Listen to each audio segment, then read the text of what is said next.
Nous portons toujours en ce corps la mort du Seigneur Jésus, afin que sa vie soit aussi manifestée dans notre corps. 2 Corinthiens 4,10. Encore et toujours la mort du Christ. Toutes les pensées de l'apôtre le ramènent au calvaire. Toute sa prédication en est imprégnée et y conduit. La mort et la résurrection sont toujours pour lui les bases nécessaires à tout développement religieux, à toute croissance spirituelle.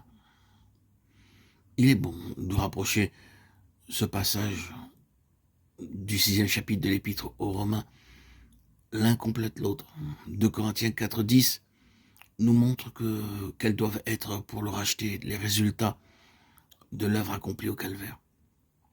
Il faut que l'homme soit constamment crucifié pour que la vie de Jésus puisse se manifester toujours plus abondante en lui et dans le monde par lui.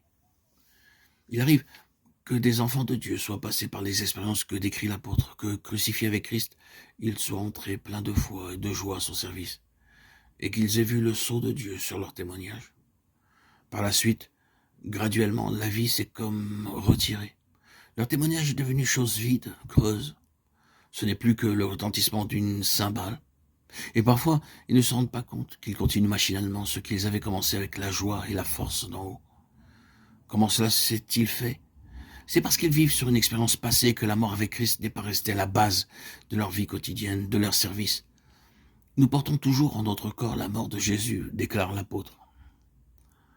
Voilà l'unique condition d'une manifestation constante de la vie du ressuscité. Le contexte montre qu'il doit y avoir une expérience permanente, que c'est à tout instant que nous devons porter la mort du Seigneur Jésus.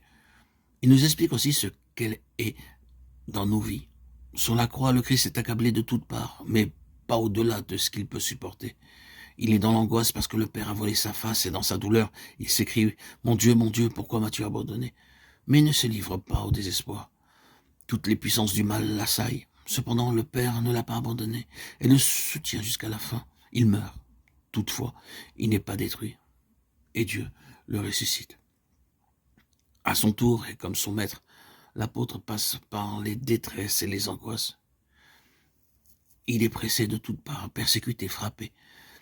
Mais le Seigneur lui a révélé sa croix, et Paul voit en toutes ces afflictions des facteurs, des moyens employés pour le crucifier, pour qu'il porte en lui la mort de Christ. Et que la vie de Jésus puisse librement se manifester en son corps mortel. Il a amené à désespérer de lui-même, ce qui l'oblige à se réfugier uniquement en Dieu, et à puiser uniquement en lui les forces nécessaires.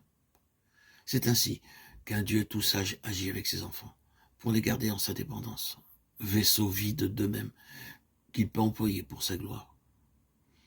Il sait comment les amener en certaines situations où lui seul pourra les porter et les soutenir, en des circonstances où, pressés de toutes parts, ils sont obligés de se réfugier en lui, où leur vie semble un réseau inextricable de difficultés et où lui seul guidera.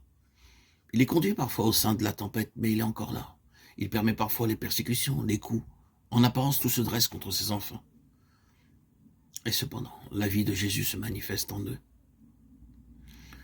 par une puissance d'endurance surhumaine à la gloire de sa grâce.